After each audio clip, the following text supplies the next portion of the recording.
अमावस की रात भाग दो। बताते हैं पहले सांस तो लेने दो। तब उन्होंने गांव वालों को बताया कि नीरज की बीवी चुड़ैल बन गई है और उसने हमसे कहा है कि मेरा अनाज किसी ने चुरा कर किसी ने उसे मार के जंगल में दफना दिया है। और वह कह रही थी कि अब तुम्हारे गांव में कभी पानी नहीं बरसेगा और हर अमावस्या को एक आदमी की मृत्यु होगी। जब तक उसकी आत्मा को शांति नहीं मिल जाएगी तब तक यूं ही वो लोगों को मारती रहेगी। एक आदमी ने पूछा, पर नीरज की बीवी को मारा किसने? कुछ लोगों ने कहा, पता नहीं, कोई तो है इस गांव में जिसने ये पाप किया है कि एक हिंदू औरत को दफना दिया। पर जिसने भी यह काम किया है उसकी वजह से सारा गांव मुसीबत में पड़ गया है।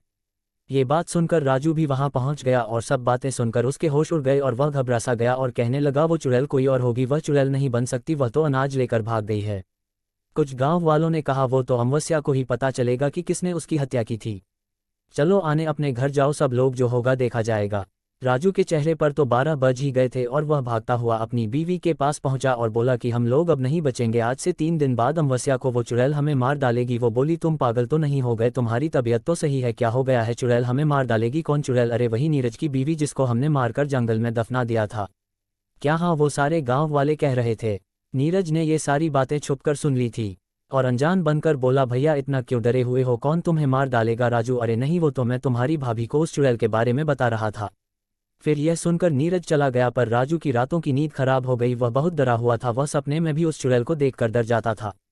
वो और उसकी पत्नी बहुत परेशान थे। उसकी पत्नी सोचती थी कि पहले वो मुझे मारेगी और वो अपनी सोचता था। दोनों ही डरे हुए थे। उन्हें समझ में नहीं आ रहा था कि क्या करे। 2 दिन ऐसे ही निकल गए। तीसरे दिन अमावास थी। सारा गांव डरा हुआ था। सब लोग यही बात कर रहे थे, पता नहीं आज किसकी मौत है। शाम होते ही सब लोग दरवाजा बंद करके सो गए। रात के 12 बज गए थे। सारा गांव जाग रहा था। नीरज तो बेफिक्र होकर बाहर ही सो रहा था। गांव वालों को तो उस मनहूस घड़ी का इंतजार था। सारे गांव वाले डरे हुए थे। कुत्ते भौंक रहे थे, पता नहीं कौन सी कयामत आने वाली है। अचानक किसी स्त्री की रोने की आवाज़ सुनाई दी। सारे लोग डर गए। वो समझ गए कि वो आ चुकी है। नीरज ने देखा कि एक औरत रोते हुए उसकी ओर आ रही है। बाल फिकरे हुए चेहरे पर चांदनी रात में उसकी आंखें चमक रही थी। वह पहले तो डरा। वह उसके पास आकर बोली, तुमने मेरी खबर तक नहीं ली कि मैं कहाँ चली गई हूँ? तुम भी इन गांव वालों की बातों में आ गए। तुम्हें पता है जब तुम उस दिन बाहर गए थे उस दिन इन लोगों ने मुझे मारकर सारा अनाज चुरा लिया था। हाँ, मैं जानता था कि कुछ तो जरूर हुआ है, पर तुम इस हालत में मैंने कभी सोच भी नहीं सकता। और तुम मेरे भाई को मारने के लिए यहाँ आई हो? जाओ, लौट जाओ, भगवान ने चाह तो सब कुछ ठीक हो जाएगा। मैं भगवान से प्रार्थना करूंगा।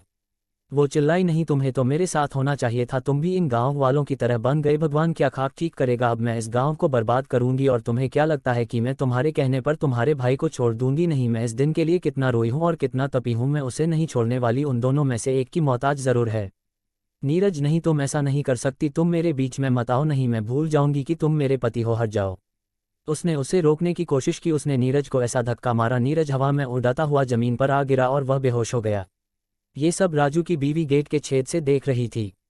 उस चुड़ैल ने गेट में धक्का मारा और उसकी बीवी के बाल पकड़ के बोली, चुड़ैल तो तू है, तूने मेरा सब कुछ छीन लिया, अब तुम्हें नहीं छोड़ूंगी। उसने राजू की बीवी का कलेजा चीर के उसका दिल निकाल लिया। हाँ हाँ हाँ हाँ, अब मुझे थोड़ा सुकून मिलेगा। अब की बार तेरी बारी है। कहाँ छुपा है तू? और हाँ, गाँव वालों, तुम भी कान खोल के सुन लो, आने वाली अमावास को तुम भी नहीं बचोगे, सबके सब मरोगे। हाँ हाँ हाँ हाँ, बहुत सताया है तुम लोगों ने। और हंसती हुई जंगल की ओर चली गई। सारे गाँव वाले बाहर आ गए और नीरज को उठाया और उसे पानी पिलाकर होश में लाए। उसने अपनी भाभी को मारा हुआ देख वह खूब रोया। तब तक राजू भी बाहर आ गया। उसने ये सब देख उसकी भी आंखों से आंसू निकल गए। सारा गांव रो रहा था। सुबह उसके शव को जलाया। सारे गांव वाले राजू से भला बुरा कह रहे थे कि इसकी वजह से हम सब लोग एक दिन ऐसे ही मरेंगे। सारे गांव वाले, हाँ, इसकी ही वजह से हमारे लिए यह मुसीबत खड़ी हुई है। इसको तो नरक भी नहीं झेलेगा। अपने ऐसे भाई के साथ तूने धोखा किया है। तो दोस्तों, ये थी एक अमावास की रात की एक चुड़ैल की कहानी। अब सुनो आगे की दास्तां कि किस प्रकार उस गांव में दोबारा शांति आई। नीरज, शांत हो जाओ, भगवान हमारी मदद जरूर करेगा। ऐसा तो कोई होगा जिसे हमारी मदद के लिए भगवान भेजेगा। कोई खुदा का नेक बंदा ही अब हमें बचा सकता है। दोस्तों, जब फिल्म में विलन होता है तो एक हीरो का भी होना जरूरी होता है, चाहे वो अजय देवगन हो या सुनील शेट्टी। तो सुनो कहानी का अगला पार्ट। अब तो सब लोग बस भगवान से प्रार्थना करने लगे हैं, भगवान हमें इस मुसीबत से निकालो है प्रभु, अब तो हम तुम्हारी शरण में है। भगवान तो बस किसी न किसी बहाने से जो लोग उन्हें भूल जाते हैं उनको याद दिलाते हैं। तभी तो कहते हैं दुख में सुमिरन सब करें और दैख में करे न कोय, और जो सुख में सुमिरन करे तो दैख काहे को होए। तो दोस्तों, भगवान भी बड़े दयालु है, तुरंत क्षमा भी कर देते हैं। तो उस गांव में किसी की मौत आने से पहले भगवान ने एक फरिश्ते को उस गांव में भेज दिया। उसका नाम था विराट। वह भगवान को मानने वाला एक नेक बंदा था। वह किसी काम से वहां से गुजर रहा था। रात होने वाली थी, इसलिए उसने सोचा कि क्यों न मैं रात भर यहीं ठहर जाऊं। वह उस गांव की ओर चल दिया, कमर में तलवार लटकाए हुए, राजाओं जैसे कपड़े पहने हुए। वह पहुंचा गांव में। अजनबी को देखकर कुछ लोगों ने पूछा कि तुम कौन हो, कहां से आए हो। उसने कहा कि मैं विराट हूं और किसी काम से यहां से गुजर रहा था। रात होने वाली है तो सोचा क्यों ना मैं यहां रात भर रुक जाऊं। एक गाँव वाले ने पूछा, अच्छा तुम ही वो विराट हो जिसे लोग भगवान का भेजा हुआ फरिश्ता कहते हैं? उसने कहा, हाँ कुछ लोग कहते हैं। सब लोग उसके पैरों में गिर पड़े। भगवान ने हमारी सुन ली, तुम जैसे फरिश्ते को भेज दिया। हमें बचा लो विराट, हमें बचा लो, हमें उस चुड़ैल से बचा लो। तुम ही हो जो हमारी मदद कर सकते हैं। विराट, अरे ये क्या कर रहे हो, पहले खड़े हो जाओ। फिर सब खड़े हो गए। अब बताओ बात क्या है, तुम इतने घबराए हुए क्यों लग रहे हो? अरे गांव में एक चुड़ैल हम सबको मार डालेगी। अरे मैं आ गया हूं ना, सब कुछ ठीक हो जाएगा। आओ सारे बताओ मुझे क्या हुआ है। तब गांव वालों ने सब कुछ बता दिया और राजू और नीरज को बुलाया और कहा, राजू तुमसे जो लालच में जो कुछ हुआ बुरा हुआ उसे तुम भूल जाओ और हमारा साथ देकर इस गाँव को बचाओ। और नीरज तुम अपने बड़े भाई को माफ कर दो। नीरज, मैं तो भाई से कभी गुस्सा भी नहीं हुआ, मगर आप लोगों को लगता है कि मैं गुस्सा हूं, तो भाई मुझे माफ कर देना। और उसने राजू के पैर छू लिए। राजू ने उसे उठाकर गले लगा लिया। दोनों की आंखों से आंसू निकल रहे थे। तब विराट ने कहा, हमारे पास कल का वक्त है और परसों अमावास है। तुम लोगों को किस किस चीज का इंतजाम करना है मैं बताऊंगा। अब आप लोग निडर होकर अपने घरों में सो जाइए, सुबह मैं सबको बता दूंगा। विराट को गांव वालों ने बढ़िया पकवान, मिठाइयां और खूब मेहमान नवाजी की और बढ़िया बिस्तर पर सुलाया। सुबह होकर विराट ने सब गांव वालों को इकट्ठा होने को कहा। थोड़ी देर में सारा गांव इकट्ठा हो गया। तब उसने सबको बताया, हम सबको मिलकर उस चुड़ैल को मारना होगा। मैं सबको बताता हूँ हमें क्या करना है। कल रात पूरे गांव में उजाला होना चाहिए, कोई भी घर बिन उजाले के नहीं होना चाहिए। पूरे गांव को दीपावली की तरह सजा दो और सब लोग घर से बाहर होने चाहिए मेरी नज़रों के सामने। और राजू तुम अपने घर में हवन की सामग्री के साथ वहां बैठोगे, मैं यहाँ से मंत्र पढ़ूंगा और तुम आहुति दोगे। और नीरज तुम जंगल में 2 लोगों के साथ उस चुड़ैल की कब्र को खोदकर उसके शरीर को जलना होगा। मैं तुम्हें कल सुबह यही मिलूंगा। अब सब लोग तैयारी करो। उस दिन की रात कब बीते सबको यही इंतजार था। सुबह होते ही विराट ने सब गांव वालों को इकट्ठा किया और कहा, तैयारी हो चुकी है गांव वाले? हाँ, हमने अपने घर में खूब सारे दीपक तैयार करके रख दिए हैं, सारी तैयारी हो गई है। शाम होते ही उसने नीरज से कहा, तुम 2 लोग लेकर ये लो अब आमंत्रित नींबू। ये तुम्हें वह कब्र कहाँ है ये बताएगा, ये जहाँ भी लाल हो जाए वही उसकी कब्र है।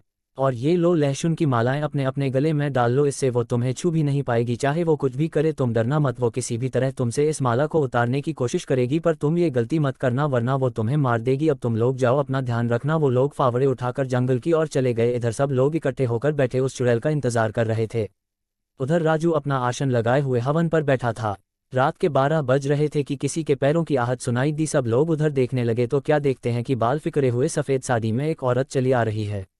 उसने गांव में रात रोशनी देख वह रुकी और फिर आगे बढ़ी। उसने देखा कि सारे गांव वाले बाहर बैठे हैं, जैसे कि उन्हें बिल्कुल डर नहीं किसी बात का। वह जोर से चिल्लाए, अरे मूर्खों, मरने की इतनी जल्दी है? हा हा हा हा, तो ये लो। उसने जोर से हवा चलाई कि सारे दीपक बुझ गए, सारे गांव में अंधेरा हो गया। सारे लोग डरने लगे, वह कभी इधर दिखे कभी उधर। हा हा हा हा हा, अब तुम सब लोग मरोगे। ऐसा होते देख विराट ने कहा, रुक जाओ, इन गाँव वालों को छोड़, मुझसे लड़, इनसे मैंने कहा था ये सब करने को। चुड़ैल बोली, तू कौन है?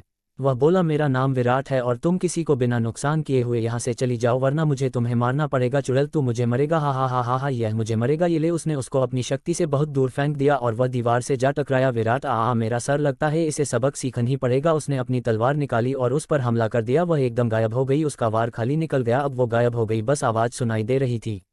विराट ने भगवान से प्रार्थना की और आंखें खोली। अब उसे वह चुड़ैल दिखाई देने लगी। उसने अपने अपनी तलवार से उसके चोट पहुंचा दी। अब वह अपने को हारता देख वह राजू की ओर लपकी। विराट ने मंत्र पढ़ना शुरू किए है, प्रभु मैं अपने पापों को कबूल करता हूं, मुझे माफ कर दो, मैं आगे से कभी ऐसी भूल नहीं करूंगा। यही राजू दोहरा रहा था और वह हवन में आहुति दे रहा था।